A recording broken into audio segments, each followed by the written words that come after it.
t'a pas dit de raser ta moustache? Il sert à rien ce masque!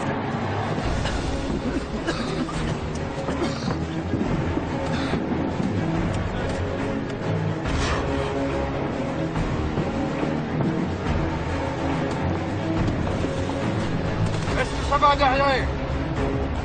Ils en lancent encore? Non, c'est fini!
Pendant plus de 30 ans, de 1914 à 1945, plus de 60 millions de personnes vont périr dans le conflit le plus sanglant de l'histoire de l'humanité.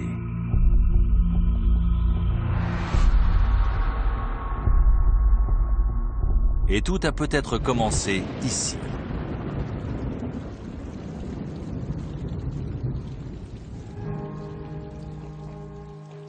Adolf Hitler a 24 ans. Après la mort de ses parents, il rêve de devenir artiste peintre, mais il mène une existence misérable.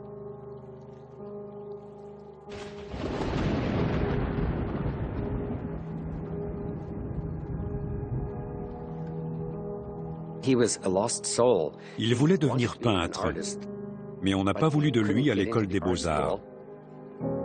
Il survit dans une pension.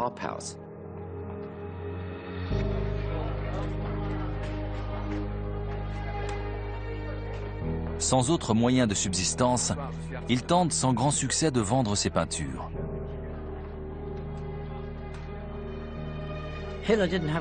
Après son échec aux Beaux-Arts, Hitler n'a plus vraiment de perspective d'avenir. Sans argent, il vit au jour le jour. Il attend que quelque chose se passe dans sa vie.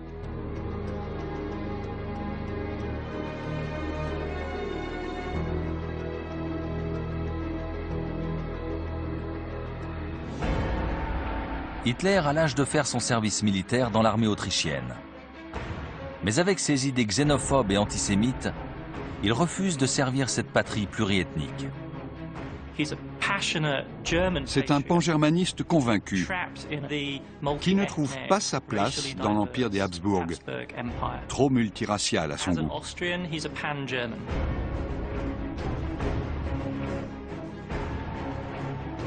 Alors que l'armée autrichienne est sur le point de l'enrôler de force, Hitler s'enfuit en Allemagne, le pays qui incarne à ses yeux la pureté raciale.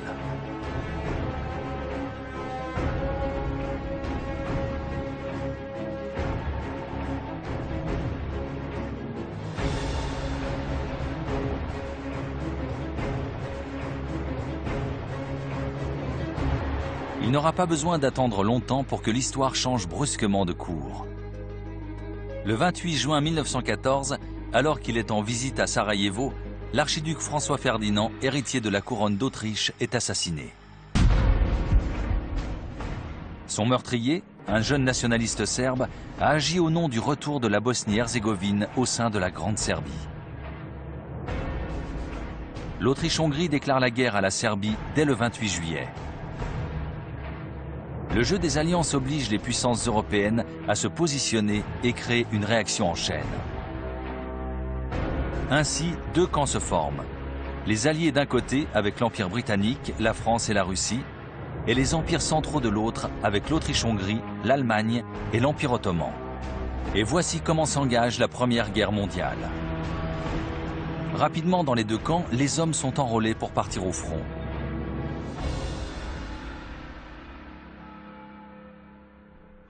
Dès la déclaration de guerre, Hitler s'enrôle dans l'armée allemande qui recrute tous les hommes disponibles afin de devenir l'armée la plus puissante jamais levée. L'Allemagne offre à Hitler ce dont il avait désespérément besoin, des racines patriotiques.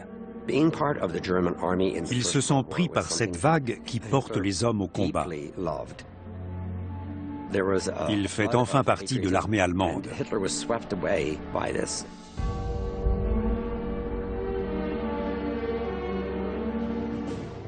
Présentez armes. Repos. Pendant le mois d'août 1914, Hitler fait ses armes comme fantassin dans une unité bavaroise. Chargez. À l'époque, on considère l'armée allemande comme la meilleure au monde. C'est une force considérable, bien équipée, bien entraînée et bien menée. Hitler s'y sent à sa place.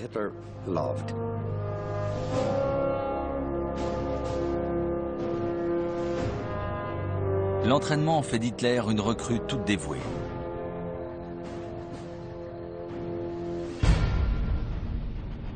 Il rejoint le demi-million d'hommes qui marchent vers la frontière française contre les forces alliées. On n'a jamais vu un tel déploiement de troupes.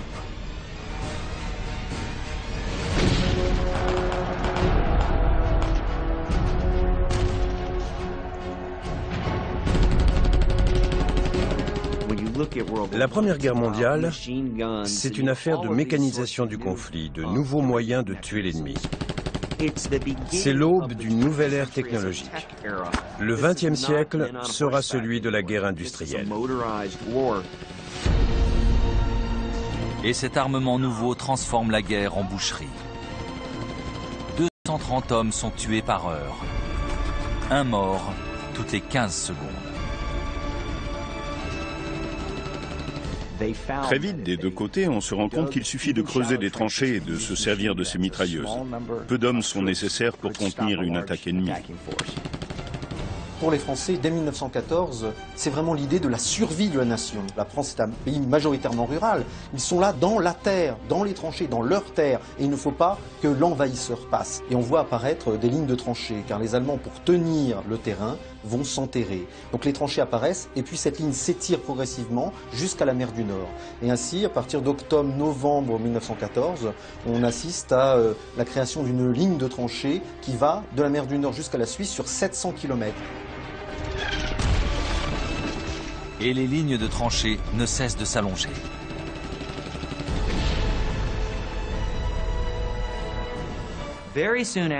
Si les deux camps s'enterrent dans les tranchées, il devient très difficile d'opérer des mouvements d'offensive, à moins de payer un tribut considérable en vie humaine.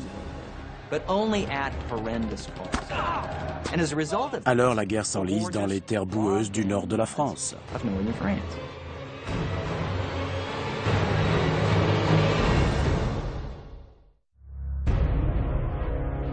L'armée allemande se rue à travers la Belgique restée neutre. Mais son élan est stoppé net par la défense alliée. La ligne de front se fige au nord-est de la France. La Première Guerre mondiale a traumatisé la population française. Vous avez en France une quinzaine de départements qui ont été touchés, qui ont été en partie dévastés par la guerre, non seulement par le creusement des tranchées, mais également par l'effet du bombardement d'artillerie.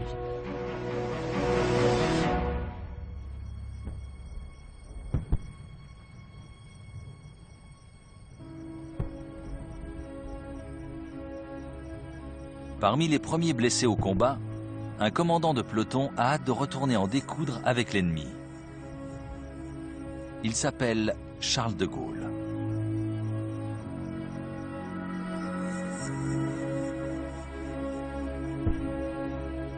De Gaulle est un officier au caractère hautain.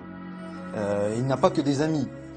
Et puis, la guerre, c'est aussi un moment où il revient de ses illusions. Il s'était engagé comme militaire, il avait fait Saint-Cyr, il avait choisi la carrière militaire parce qu'il croyait à l'aventure, il croyait à une campagne napoléonienne. Élevé dans une famille qui place très haut l'honneur de la nation, De Gaulle est un farouche patriote. Il se fait remarquer en s'infiltrant dans les lignes ennemies en quête de renseignements.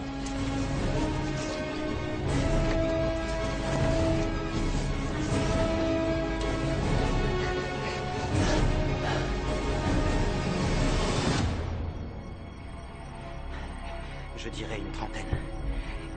De mission en mission, De Gaulle prouve son sens du commandement et obtient des récompenses pour sa bravoure. Et ils ont des blessés. C'est à notre portée. On est plus nombreux qu'eux. Oui, on peut réussir. Oui.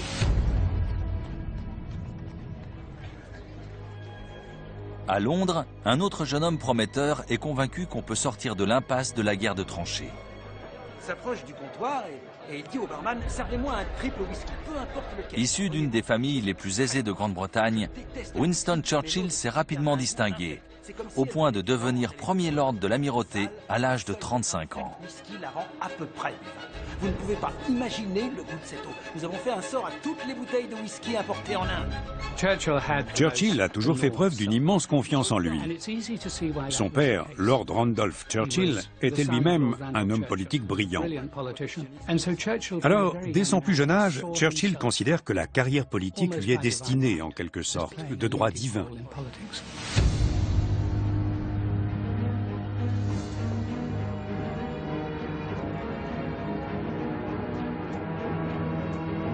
En 1914, Winston Churchill est l'enfant prodige de la vie politique britannique. Tous s'accordent à reconnaître son génie, à commencer par lui-même. Il dispose d'un énorme atout. Au sein du gouvernement, il est le seul à s'y connaître en matière militaire. Et si on envoyait la flotte vers le sud, jusque dans la mer Noire? Vous voulez réarmer les Russes? Oui, exactement. Le passage est bloqué. Non, regardez, par les Dardanelles. C'est de la folie. Non. Si, c'est notre seul accès. Sauf votre respect, nous sommes là pour vous tenir informés. C'est ainsi que nous allons procéder, messieurs. Pour beaucoup, Churchill est un personnage plein de contradictions, un franc-tireur imprévisible. Quelqu'un à suivre de près, par ses amis pour son talent, par ses ennemis pour le danger qu'il peut représenter.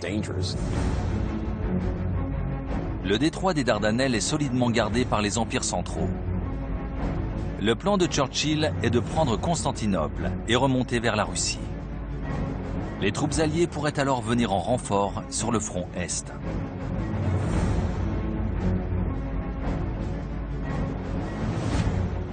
Les Alliés seraient alors en mesure d'inverser le cours de la guerre et d'écraser l'ennemi. Profitez de l'effet de surprise. Cette opération sera le tournant de la guerre.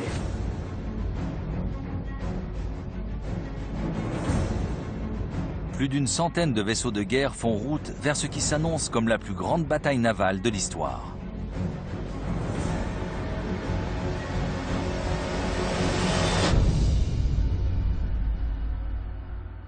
À Londres, Churchill attend des nouvelles de l'assaut.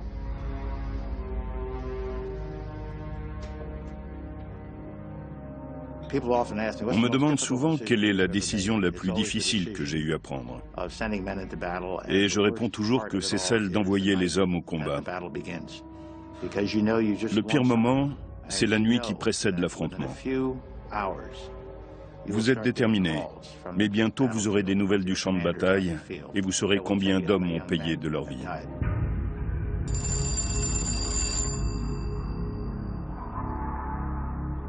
J'écoute. Ils s'engagent dans le détroit. Ils auraient déjà dû le franchir. Nous allons y arriver. 4 navires ont coulé. Et un 5e est en feu. Les pertes sont inévitables. Le commandement demande la permission de se retirer. De se retirer? Ils doivent s'imposer, quoi qu'il nous en coûte. Il faut gagner cette guerre.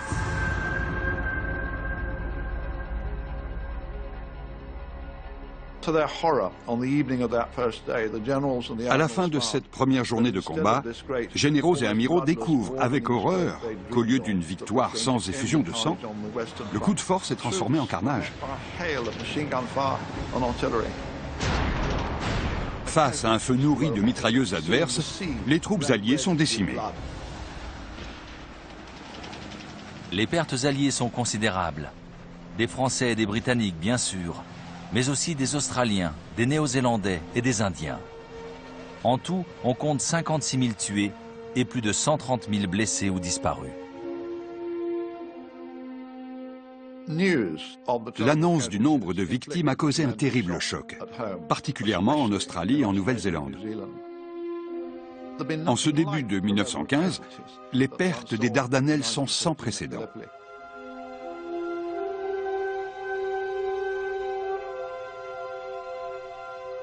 L'offensive est un échec total. Aucun terrain n'a été repris et la percée vers la Russie n'a pas eu lieu.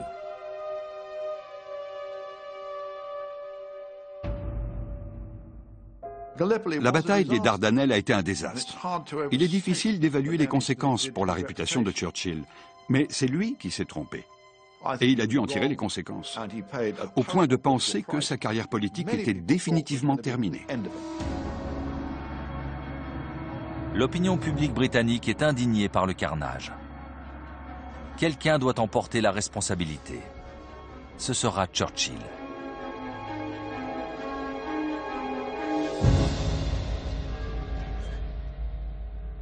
L'opération a échoué.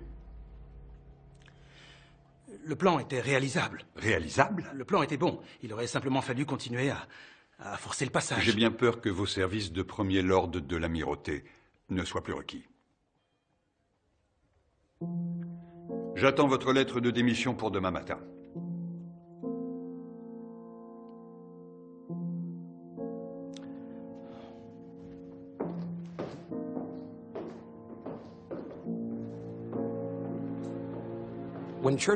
Quand Churchill quitte le gouvernement, il pense que sa carrière est finie.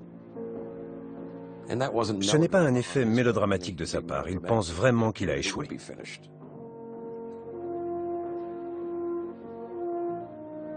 Difficile d'imaginer que cette défaite ait pu le rendre plus humble, mais il accepte son châtiment.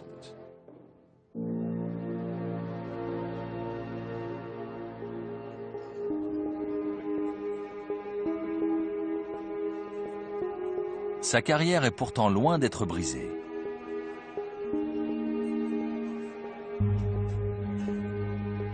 On lui propose un poste administratif qu'il refuse.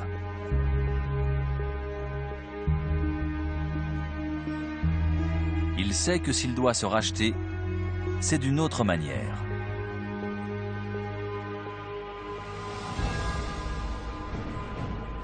Alors il décide l'impensable pour un homme politique. S'enrôler dans l'armée pour combattre au front.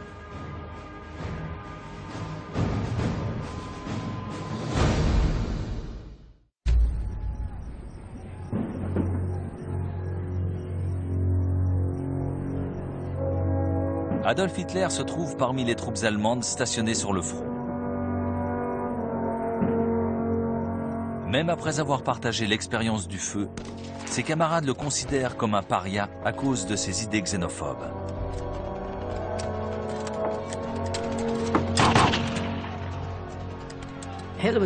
Hitler passait pour un solitaire aux yeux des autres soldats. Quelqu'un de bizarre, de renfermé sur lui-même. En fait, Hitler ne se soucie pas de sa popularité. Seul l'intéressent ses propres ambitions. Ceci doit être remis au 3e bataillon. Oui. Maintenant! Oui, sergent. Hitler a un poste d'estafette, plutôt sur l'arrière. Mais cela reste néanmoins dangereux de convoyer des messages de poste en poste. Beaucoup de ces messagers ont péri sous les balles ennemies.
Les Allemands se replient.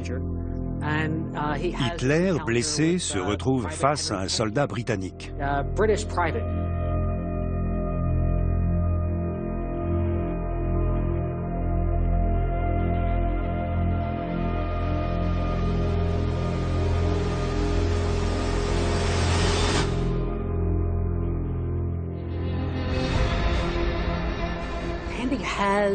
Ce soldat a Hitler dans sa ligne de mire, mais c'est un militaire.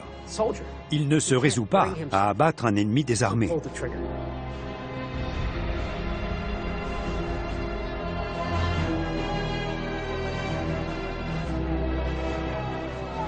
Hitler échappe à la mort. Il reprend confiance et commence à croire en son destin.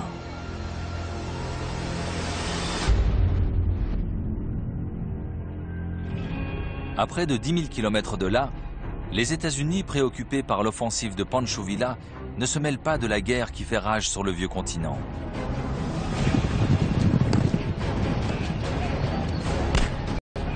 Les États-Unis soutiennent le gouvernement mexicain que combattent les troupes révolutionnaires du général Pancho Villa. Des affrontements avec les forces américaines ont lieu au sud-ouest de la frontière.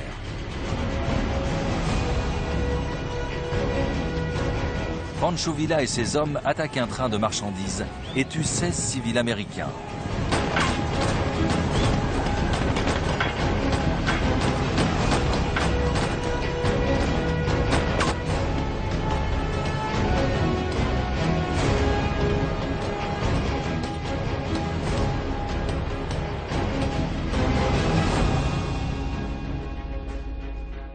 Le gouvernement des États-Unis réagit en envoyant près de 5000 hommes au Mexique pour en finir avec la rébellion. Mais l'armée traditionnelle n'est pas efficace contre cette nouvelle forme de conflit, la guérilla.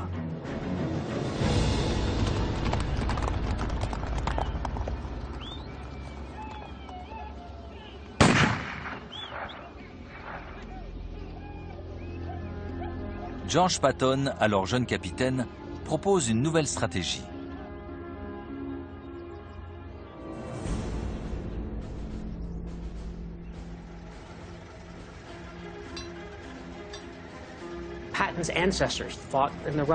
Patton a parmi ses ancêtres des combattants de la guerre d'indépendance. Il a grandi en espérant devenir un héros militaire. Il est très au fait des dernières innovations technologiques. Pour lui, c'en est fini des attaques de cavalerie. Il cherche quelque chose qui va révolutionner le champ de bataille. Et c'est l'automobile qui s'impose. Il installe une mitrailleuse sur une voiture et invente une nouvelle arme. Ainsi, avec son dispositif, Patton s'apprête à changer le cours de la guerre.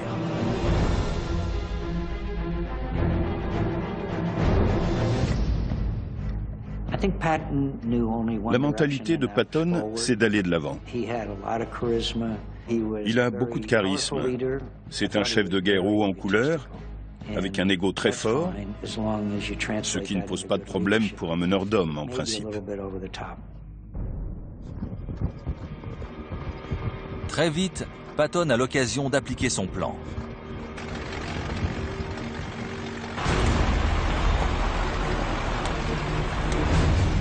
Il lance une attaque surprise contre Pancho Villa. Plus vite! Faut qu'on les rattrape!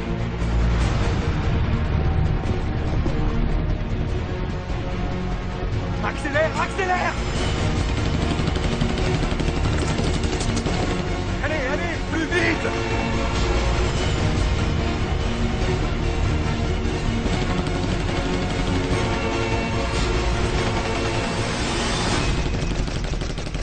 Les rebelles ne peuvent rien contre la mobilité de la nouvelle arme de Patton. 3 des leurs, dont le second de Villa, sont tués.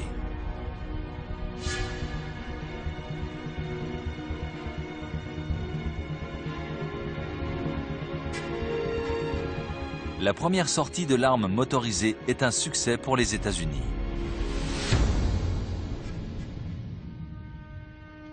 Au début de 1916, les combats font toujours rage en Europe.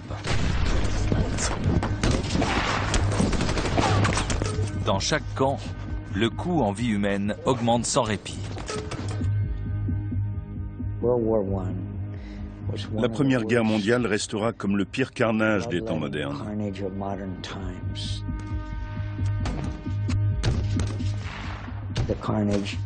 Ça reste incompréhensible aujourd'hui.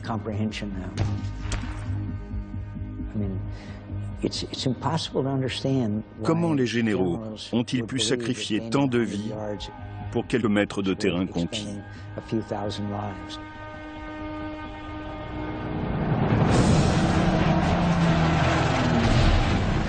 Sur le front, la situation est toujours sans issue.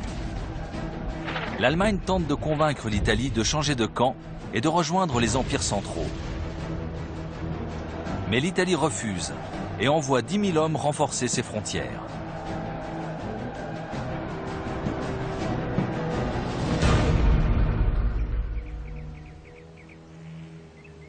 Benito Mussolini fait partie de ces troupes.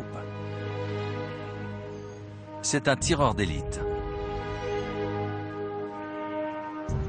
Avant-guerre, Mussolini s'est fait connaître comme militant pacifiste. Il est journaliste et membre du Parti socialiste.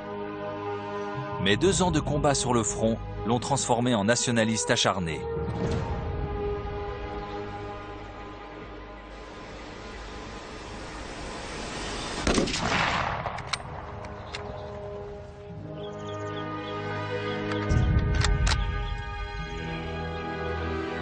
Prêt à tout pour restaurer la grandeur de l'Italie.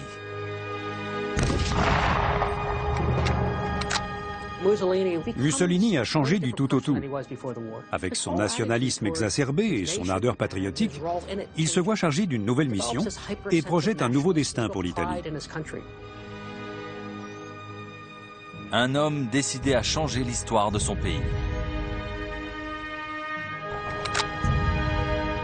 De retour à la vie civile, il a gardé une attirance pour la violence.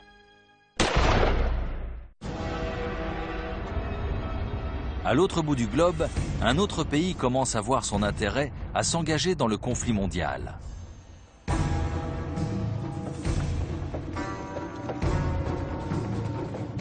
Depuis 50 ans, le Japon se modernise et gagne en crédibilité au plan mondial.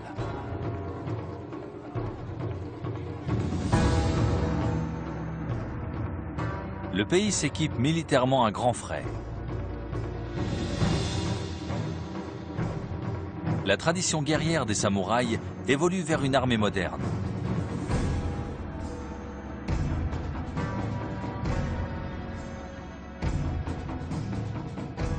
Les dirigeants japonais voient cette guerre comme une opportunité de se placer sur l'échiquier géopolitique en rejoignant les forces alliées. Le Japon déclare la guerre à l'Allemagne le 23 août 1914.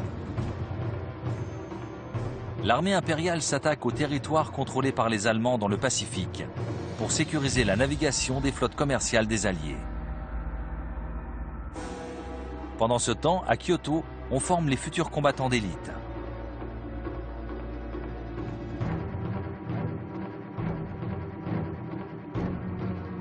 Hideki Tojo, fils de général et descendant de samouraï, en fait partie.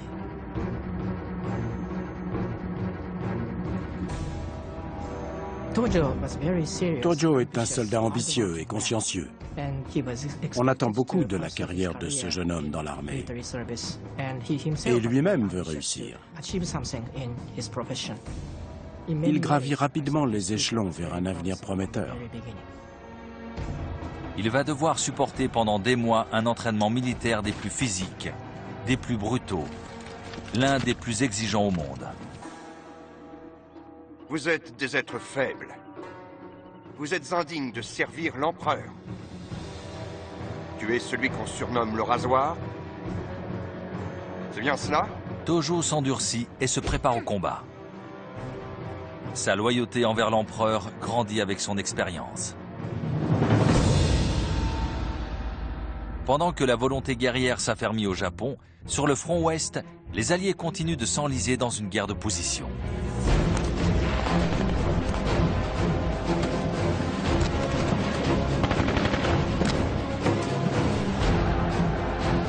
En 1916, déjà 400 000 soldats britanniques ont perdu la vie depuis le début du conflit, immédiatement remplacés par d'autres recrues.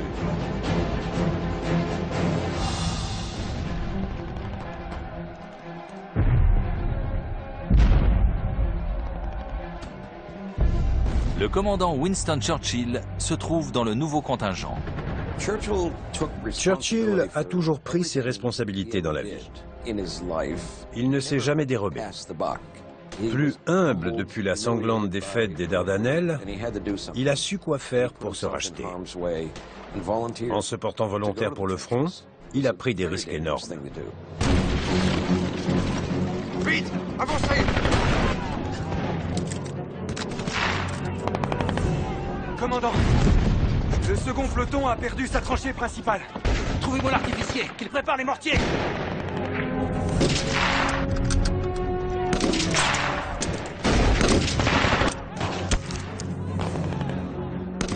Pour Churchill, cette expérience est une leçon.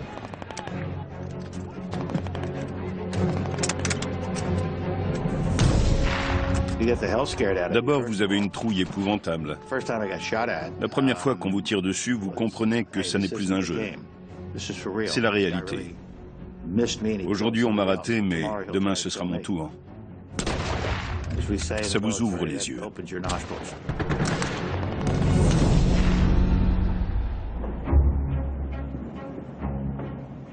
Dans le camp anglais, c'est l'hécatombe. Sur le terrain, Churchill révèle ses qualités de commandement. Il est rapidement promu. Pour lui, c'est le début de la rédemption.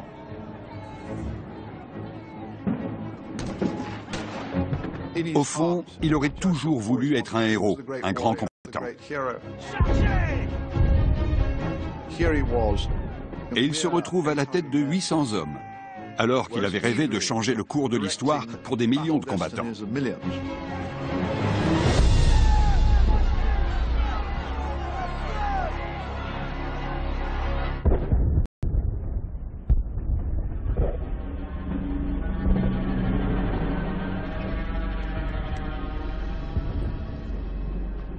La guerre de tranchées semble ne jamais devoir finir. Le courrier! C'est alors que l'Allemagne utilise une nouvelle arme. Pousse à terre! C'est du gaz! Les masques! Laissez-moi passer! Mets-le! Mettez vos masques! Vite!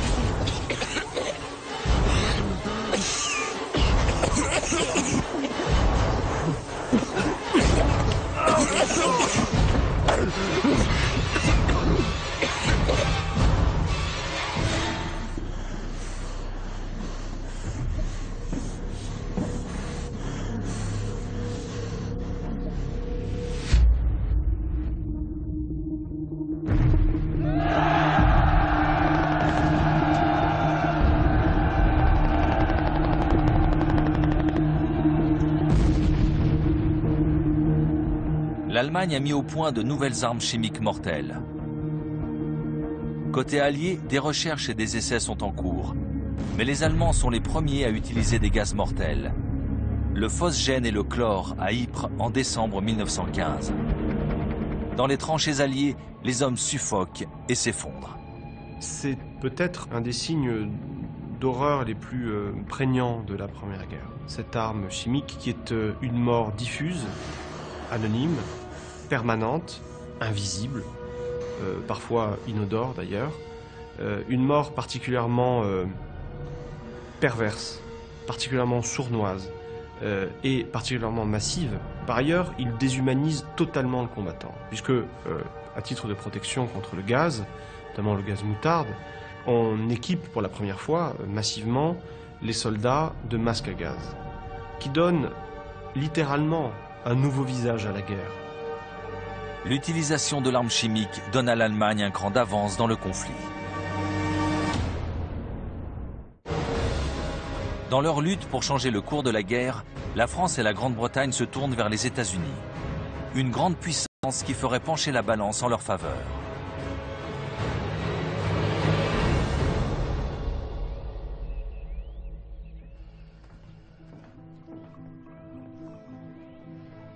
Jusqu'à présent, le président Wilson a maintenu son pays en dehors de cette guerre européenne. Wilson avait conscience que les Américains ne voulaient pas de cette guerre trop lointaine entre des peuples et pour des enjeux qui n'avaient rien à voir avec les États-Unis. À vrai dire, ils ne se sentaient pas menacés par ce conflit. Mais les hostilités prennent de l'ampleur. Et une solution pacifique semble s'éloigner de plus en plus. Les conseillers de Wilson le pressent de prendre une décision militaire. Quelle est votre analyse? Le conflit s'étend, la situation... Franklin Delano Roosevelt, jeune secrétaire adjoint à la marine, s'efforce de convaincre le président. C'est une menace. Monsieur le Président, je vous recommande d'allouer sans tarder des fonds supplémentaires à nos forces navales, afin de renforcer notre vigilance. Wilson se sent de plus en plus poussé vers la guerre quand arrive le naufrage du Lusitania. Au printemps 1915, ce transatlantique anglais est coulé par la marine allemande avec plus d'une centaine de passagers américains à bord. Et ça change la situation. C'est toujours une guerre européenne, mais des citoyens des États-Unis viennent d'y perdre la vie. C'est préoccupant. Oui. Avec le temps, les raisons de s'en prendre à l'Allemagne ne font qu'augmenter. Le 26 février 1917, un courrier met le feu aux poudres. Monsieur le Président, vous devriez lire ceci de toute urgence.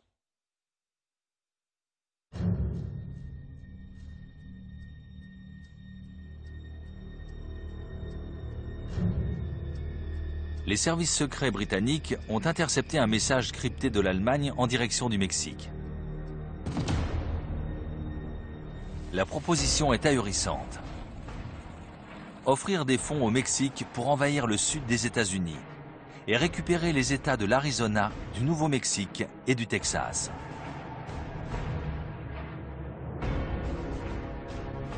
Le complot allemand voulait obliger les États-Unis à se concentrer sur une offensive mexicaine et donc détourner leur attention de l'Europe. Cela a indigné beaucoup d'Américains, on le comprend. Le gouvernement révèle le contenu du message secret au grand public. L'information soulève immédiatement une virulente campagne anti-allemande dans tout le pays. Il faut admettre que cette dépêche a été l'une des plus grandes erreurs des Allemands. Alors que les États-Unis ne s'occupaient pas de la guerre en Europe, voilà soudain que l'Allemagne se mêle du Texas et du Mexique. Il faut lui donner une leçon. Le président Wilson signe l'entrée en guerre des États-Unis en avril 1917. Le plan de l'Allemagne a totalement échoué. Cependant, si le gouvernement est prêt, l'armée américaine ne l'est pas encore. Seuls 100 000 hommes sont disponibles, contre 4,5 millions de soldats allemands. Les États-Unis forment de nouvelles recrues à marche forcée et envoient en France ceux qui sont déjà prêts.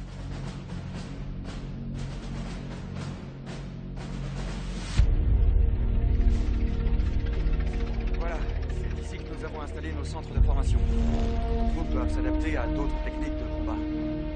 Les autorités nous ont sélectionnés. Patton fait partie de ces officiers. D'autres compagnies ont monté leur campement partout aux alentours. Mais avant tout, je vais vous montrer vos quartiers. Son objectif est ambitieux. Il doit mener un bataillon au combat à bord de la dernière innovation en matière d'armement, les chars.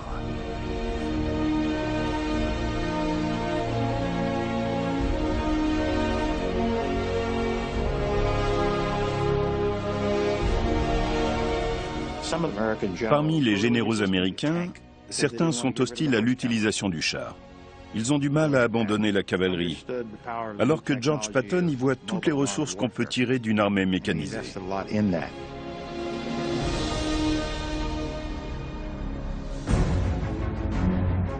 On a testé les chars sur le front ouest avec un certain succès. Mais leurs inconvénients sont vite apparus. Autonomie trop faible, encombrement trop important qui les rend difficiles à manœuvrer et les coince dans la boue.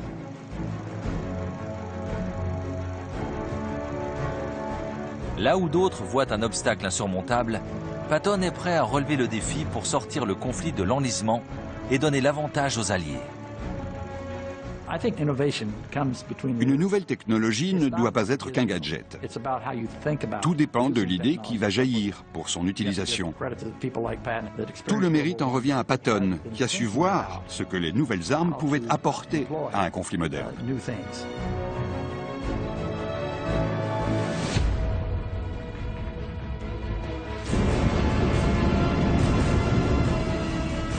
Patton sait que l'enjeu est énorme. À la tête de son bataillon de chars, il est prêt à mourir pour gagner cette guerre.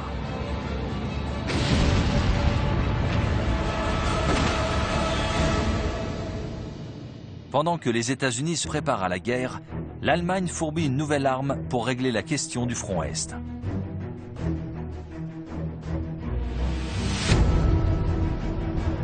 Cette arme secrète, il l'envoie par train spécial en Russie, 3 jours après l'entrée en guerre des États-Unis.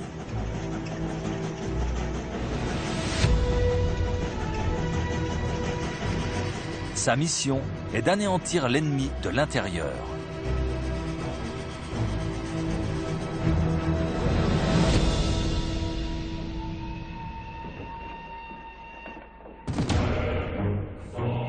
Cette arme, c'est Lénine, le chef de la révolution communiste russe, en exil en Suisse depuis 10 ans. Avec les désertions massives dans l'armée et la détresse de la population, il pense que les conditions sont réunies pour renverser le pouvoir du tsar. L'Allemagne lui fournit son billet de retour, ainsi qu'une très grosse somme d'argent pour mener à bien la révolution.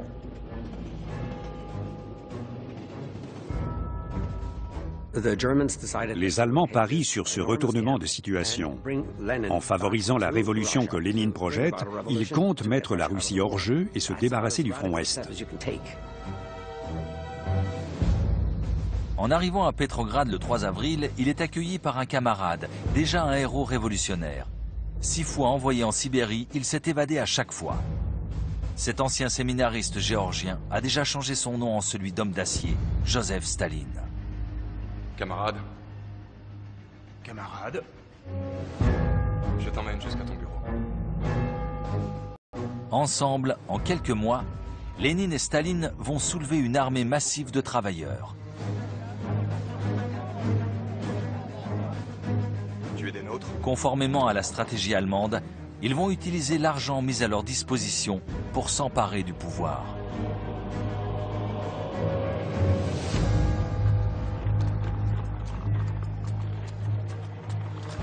Toute les gares seront sous notre contrôle, ainsi que les centraux téléphoniques. Et pour les gardes du palais?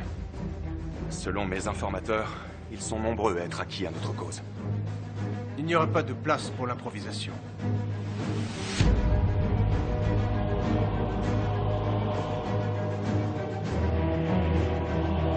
Le 7 novembre 1917, les communistes prennent d'assaut le palais d'hiver. En renversant le gouvernement provisoire en place, ils préparent la naissance de l'Union soviétique.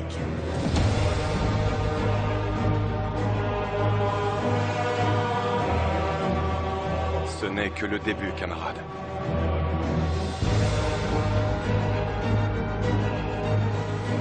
Très vite, Lénine va décréter le retrait de la Russie de cette guerre. Le plan des Allemands a fonctionné. Ils pourront concentrer la totalité de leurs troupes sur le front ouest. Pour eux, la victoire semble un peu plus proche.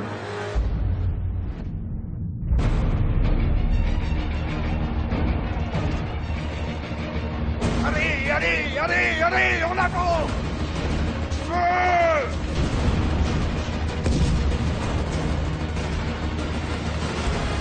Les gaz! On peut arriver dans les bois en 7 minutes. Les mains en l'air! Merci, messieurs. C'est la guerre depuis que flotte le drapeau de la Révolution. Ça suffit! La révolution est en marche!